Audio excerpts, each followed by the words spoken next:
구약의 말씀을 보면 이스라엘 백성이 400년간의 애굽에서 노예 생활을 끝내고 이제 애굽을 떠나 가나안 땅을 향해 가는 도중에 홍해 바다 앞에 있는데 바로의 군대가 그들을 추격해 오고 있습니다.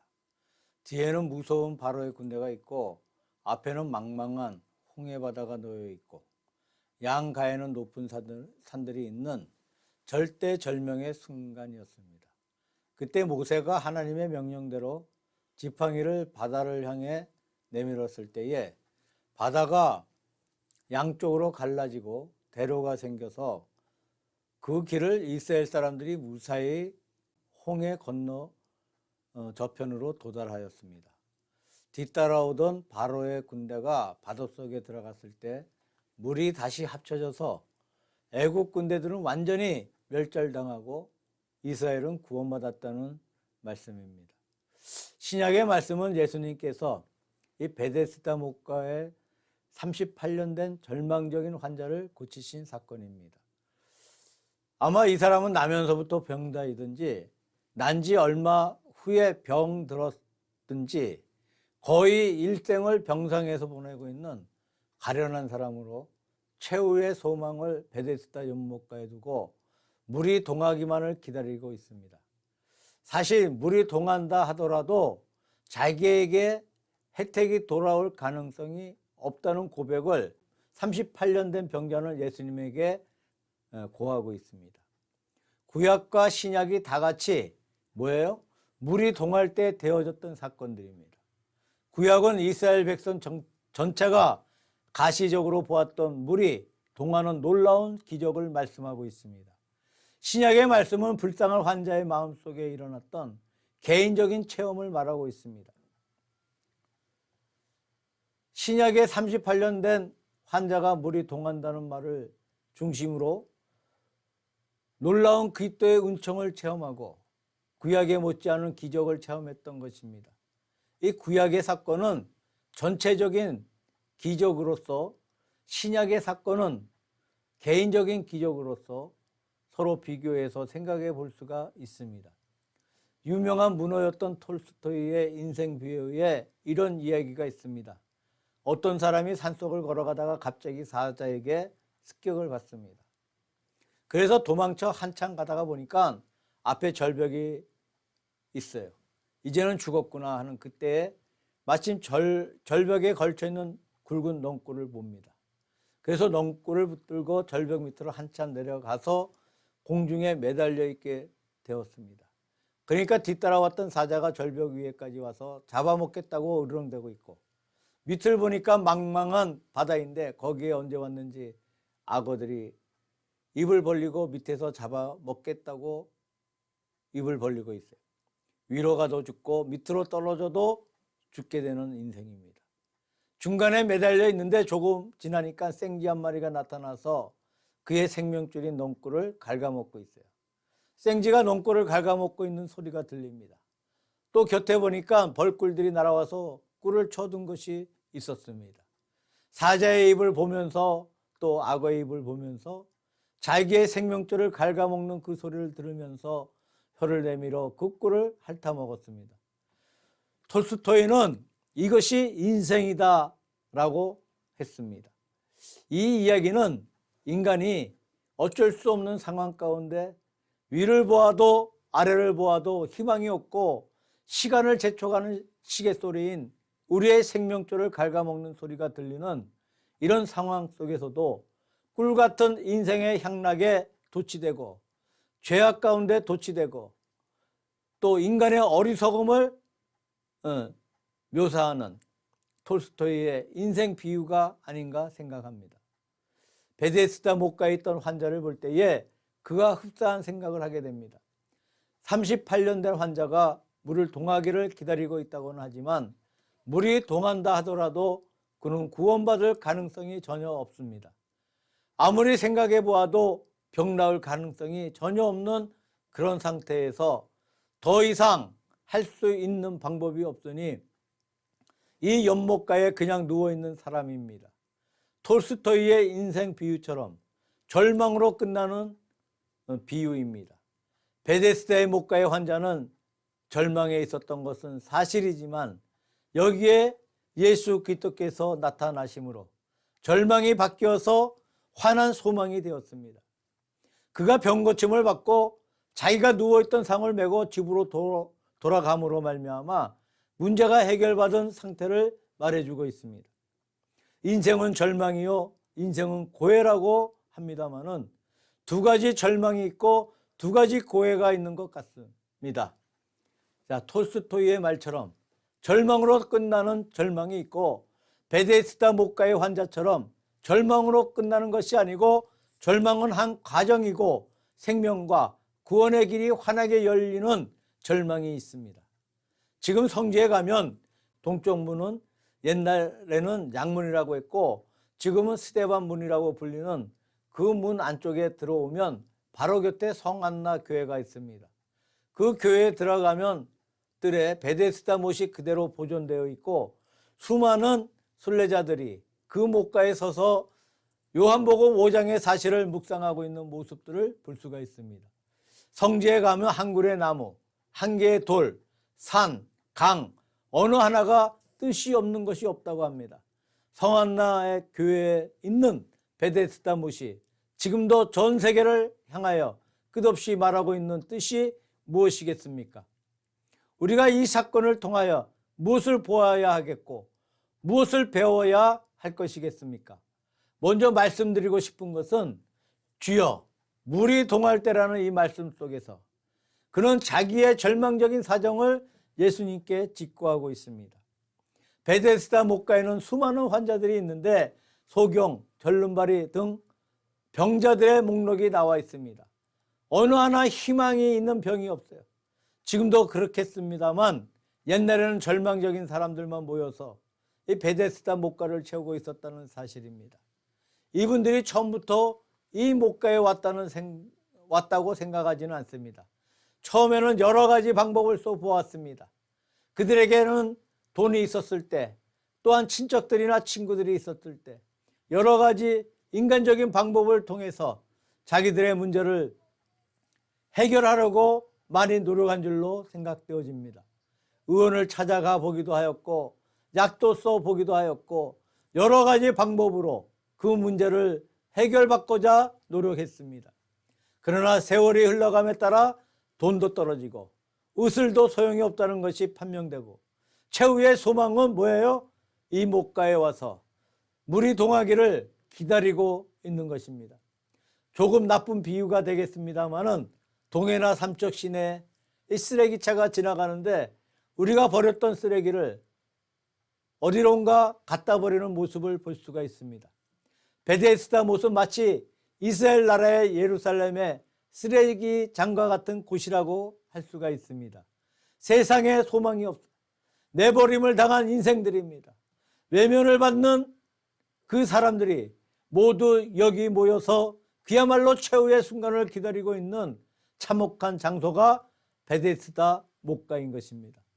유명한 노벨 문학상을 받았던 해밍웨이는 마지막에 자살해 죽었어요.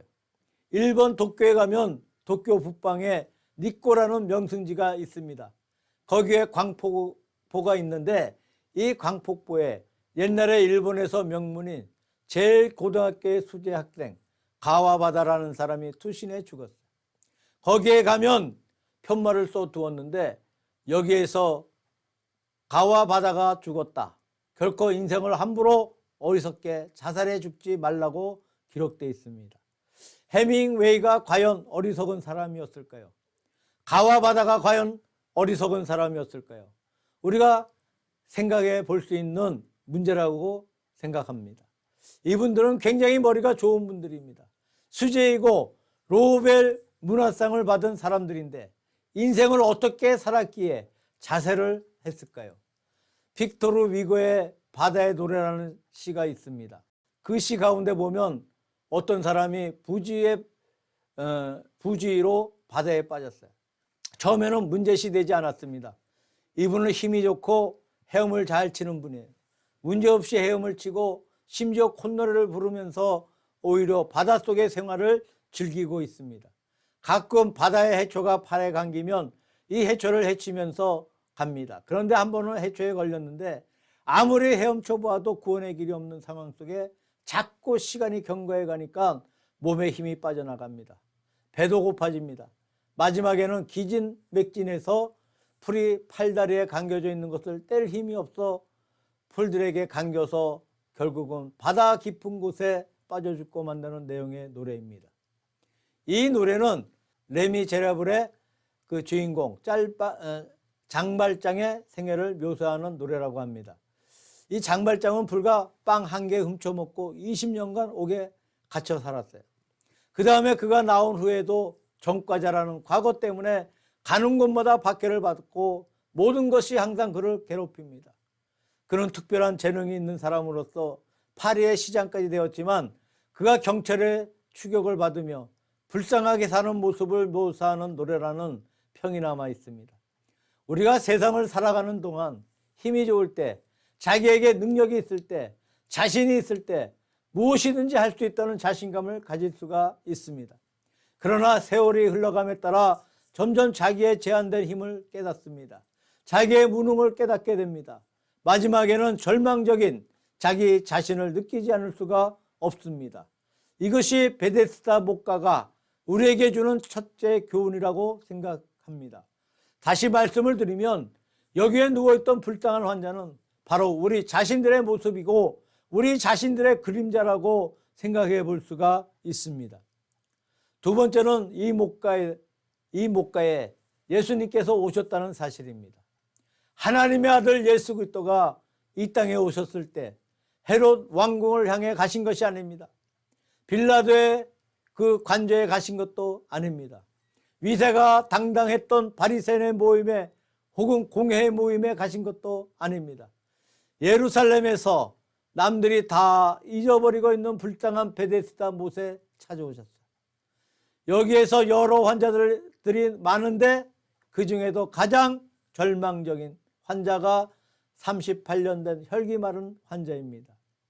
예를 들면 물이 동할 때 장님은 누가 방향만 잡아준다면 물로 뛰어들어갈 수가 있어요. 절뚝발이는 절면서도 들어갈 수가 있습니다. 그러나 이 사람은 누워있는 혈기 마른 사람인데 누가 들어다 주어야 갈 수 있지 자기 힘으로는 갈 수 없는 사람이에요. 예수님은 그 중에서도 가장 불쌍하고 가장 능력이 없는 사람의 곁에 오셔서 그와 대화하시면서 드디어 그의 병을 고쳐주시고 그를 살려주시고 상을 메고 집에 가게 하는 놀라운 기적을 베풀어 주셨습니다. 예수님께서 말씀하시기를 내가 세상에 온 것은 의인을 부르러 온 것이 아니요 죄인을 불러서 회개시키려 함이라고 말씀하셨어요. 건강한 자에게는 의원이 필요 없고 병든 자라야 쓸데 있다면서 예수님이 땅 위에 온 것은 영적으로 건강한 사람들, 잘난 사람들, 헤롯 같은 분, 빌라도 같은 사람, 남을 정죄하는 공회를 위해서 온 것이 아니라 가장 처참하고 가장 불쌍한 자를 위해서 이 땅에 왔다고 말씀하셨고 그 말씀을 실현시키기 위해서 베데스다 목가에까지 오셨던 것입니다. 음악의 천재 베토벤은 가끔 뒷골목을 잘 찾아갔다고 합니다. 한 번은 어느 날 밤에 이 뒷골목을 혼자 산책하다가 피아노 소리에 끌려서 그 집에 들어가 보니까 장린 소녀 하나가 피아노를 치고 있는데 그를 불쌍히 보아서 그를 위해 피아노를 쳐주고 마침 비춰오는 달빛을 보면서 유명한 명곡인 월광을 작곡했다는 일화가 있습니다. 교육가의 아버지라고 불리는 페탈루치는 뒷골목을 다니면서 이 빈문굴을 즐거이 찾아갔다고 해요. 한 번은 빈문굴에 가서 보니까 아이들이 맨발로 뛰어놀고 있는데 거기에 유리 조각들이 많습니다. 그래서 페탈루치가 열심히 유리 조각을 자꾸 주워서 이 주머니에 넣었어요. 먼 데서 보고 있던 경찰관이 수상하게 여겨서 이 호통을 치면서 주머니를 뒤져보니까 유리 조각이 가득 들어있어요. 왜 이렇게 죽고 있느냐고 물으니까 저 아이들이 맨발로 다니는데 발을 상하지 않겠습니까? 그래서 내가 주었습니다 라고 말했습니다. 베토벤이 악성이 된 이유가 여기에 있고 또 여기에서 페트랄루치의 이 교육 이념이 나온 줄로 생각됩니다. 세상의 구주이신 그리스도께서 이 땅에 오셨을 때 이런 낮은 곳에, 가능성이 없는 곳에, 절망한 곳에 오셨습니다. 이제 여기 두 가지 그림을 볼 수가 있어요. 한편에는 절망적인 세계가 있어요. 한편은 그 절망을 해결해 주기 위해서 오신 예수 그리스도가 계십니다. 이 두 세계가 만날 때 하나님의 놀라운 기적이 일어났습니다. 고린도후서 12장 8절에 보니까 바울 사도가 육체가 병이 들어서 하나님 앞에 3번 그 병을 낫기 위해서 기도를 합니다. 그때 들려오는 음성이 뭐예요? 내 능력이 약한 데서 온전하여 짐이라 고 말씀하셨습니다. 그래서 사도 바울은 깨닫고 오히려 병중에서 기뻐하고 그리스도를 위해서 환난과 곤란을 기뻐하고 내가 약할 때 그때 곧 강함이니 라고 말씀하셨습니다. 자기의 약함을 동감할 때 그리스도의 계시와 그리스도의 능력을 깊이 체험한 것입니다. 그래서 두 가지가 합하는 곳에 신앙의 큰 기쁨이 일어난 것을 볼 수가 있습니다. 뉴턴은 유명한 만류 인력을 발견했어요. 모든 물체 가운데 잡아당기는 힘이 있고 물체가 크면 클수록 인력이 더 강하다는 겁니다. 태양의 질도는 태양의 강한 인력으로 유지됩니다.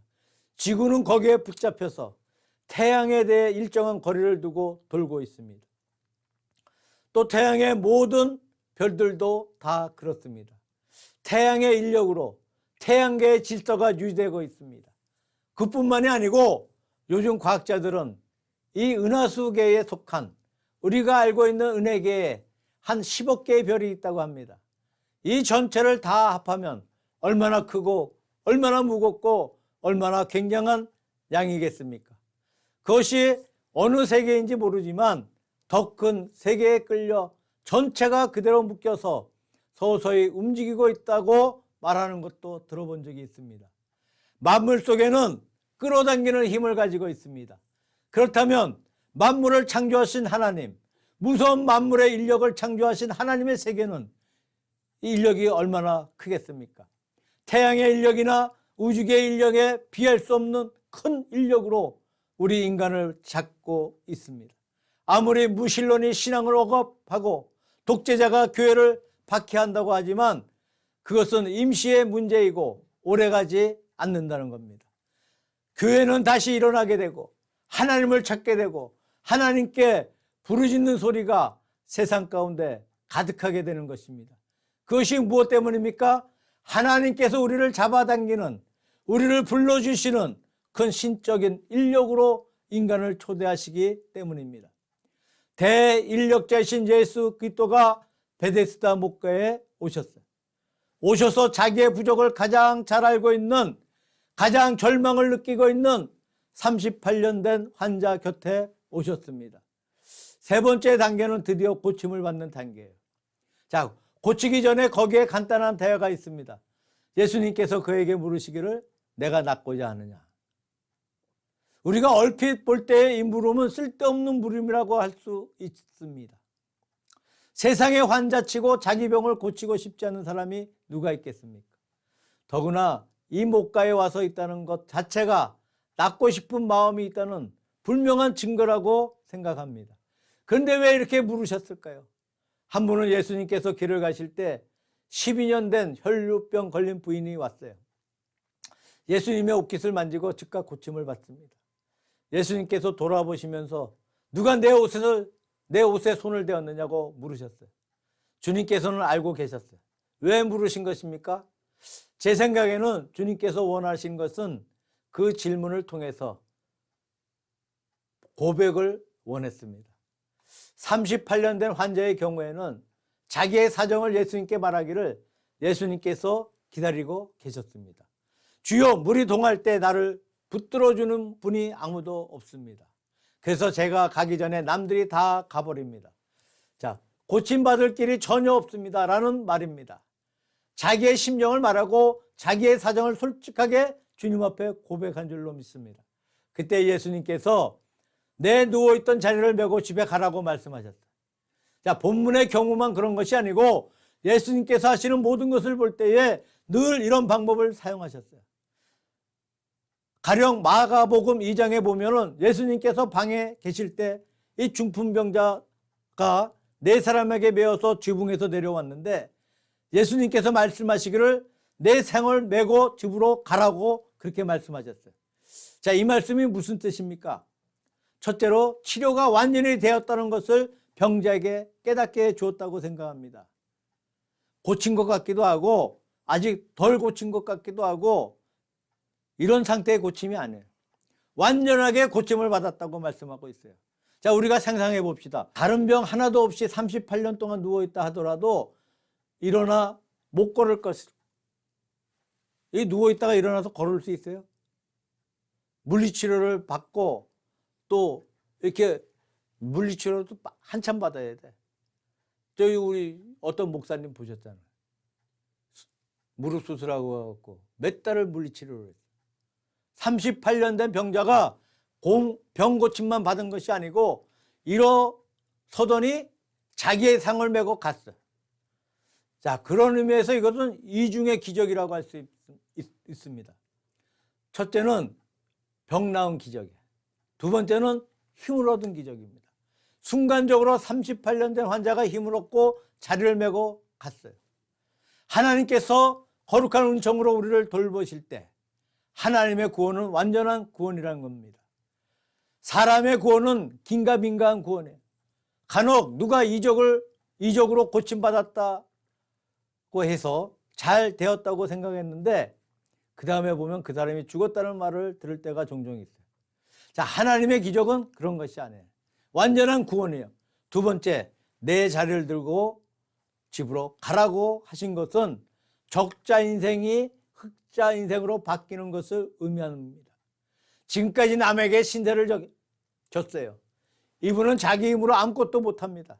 누군가가 도와주어야 움직일 수 있고 밥을 갖다 주어야 먹을 수 있고 모든 것이 남의 힘을 의지해서 남에게 빚진 인생을 보냈던 사람이었어요. 그러나 이제부터는 내 자리를 내가 메고 가요. 이것을 보면 세상에는 크게 두 가지 종류의 사람이 있다고 생각되어집니다. 무엇인가 남에게 문제를 주고 사회를 혼란하게 만들고 남의 재물을 축내기만 하는 적자 인생이 있어요. 또 그와 반대로 무엇인가 사회를 도와주고 의롭게 하고 사회에 유익을 주고 있는 흑자 인생이 있습니다. 어떤 면에서는 적자 인생과 흑자 인생이 잘 균형을 이루고 사회가 잘 유지되고 있는 것이 아닌가 생각해 볼 수가 있죠. 이 사람이 병들어 있는 동안에 그는 적자 인생이었어요. 남에게 해를 주고 남에게 신세를 끼치는 사람이었습니다. 그러나 적자 인생이 흑자 인생으로 바뀌어졌어요. 상을 메고 갈 때 자기 문제를 해결하고 남을 도와줄 수 있는 사람이 되어졌다는 얘기입니다. 우리가 진정으로 예수 그리스도의 은총 가운데 구원받았다면 우리가 진정으로 예수 그리스도의 은총 가운데 구원받았다고 하면 흑자 인생의 삶을 살아야 된다고 믿습니다. 결코 남에게 손해를 끼치는 적자 인생이 되어서는 안 됩니다. 무엇인가 남에게 적든 크든 이바지하고 내 상을 메고 가는 이것이 진정으로 그리스도의 은총 가운데 구원받은 사람이라고 생각합니다. 유명한 청교도 시인이었던 로버트 브라우닝의 시 가운데 비파가 지나간다고 하는 시가 있습니다. 시의 내용은 비파라고 하는 불쌍한 소녀는 가난하고 남에게 구박을 받고 있는 천덕꾸덕이었어요. 그러나 비파는 믿음이 독실한 신앙을 가지고 있습니다. 그래서 아무리 구박을 해도 늘 얼굴이 평화롭고 웃음이 있는 소녀였어요. 비파가 피리를 잘 불어요. 단순히 잘 부는 것이 아니고 그 피리 소리에는 영감이 섞여 있습니다. 이 소녀가 기도하고 깊은 신앙 가운데 살았기 때문에 단순히 기술적으로 잘 부는 것이 아니라 이 피리 소리는 무엇인가 남에게 감동을 주는 소리였습니다. 이 소녀가 피를 불면서 어떤 곳에 지나가는데 어떤 잘못된 이 간통을 하는 사람이 있어서 죄를 범하는 중이었는데 이 피리 소리를 듣자마자 자기들의 죄를 깨닫게 되고 회개한다는 내용이 있습니다. 또 어떤 곳에서는 이 가정에 문제가 있는데 비파가 지나가면서 피리를 부니까 이 가정의 문제가 해결되었습니다. 또 어떤 분은 돈도 많고 유능한 분인데 욕심이 많아 자기만 생각하는 분입니다. 이 비파의 피리 소리를 듣더니 마음이 변화되어서 가슴속에 불같이 애국심이 불타올라 자기가 가지고 있는 재물로 국가를 위해 봉사하는 사람으로 바뀌어졌습니다. 또 어떤 곳을 지나가는데 원수가 너무나 미워 잠을 못 자는 분이 이 피리 소리를 듣더니 마음이 변해서 원수를 사랑하게 되었다는 내용의 시입니다. 이 비파의 영감의 피리 소리가 지나갈 때 여기저기서 문제가 다 해결되고 평화와 기쁨과 만족이 넘쳤다는 얘기가 있습니다. 이 베데스다 목가의 환자는 바로 우리 자신들이라는 겁니다. 우리가 우리 자신들의 모습을 주님 앞에 솔직하게 내놓고 고백해야 되겠습니다. 주여, 물이 동할 때 아무도 나를 돕는 분이 없습니다. 나보다 남들이 먼저 들어가나이다. 그러나 주님의 자비가 우리에게 임하여 올 것입니다. 우리의 문제가 이런 문제든 저런 문제이든 어떤 문제이든 우리가 주님을 만날 때 우리의 문제가 완전히 해결되고 건강한 사람이 되고 나아가 남을 위해 봉사하는 흑자 인생이 될 수 있다고 생각되어집니다. 주님의 거룩한 임재 앞에 주여, 물이 동할 때라는 이 고백이 저와 여러분의 고백이 되시기를 축원합니다.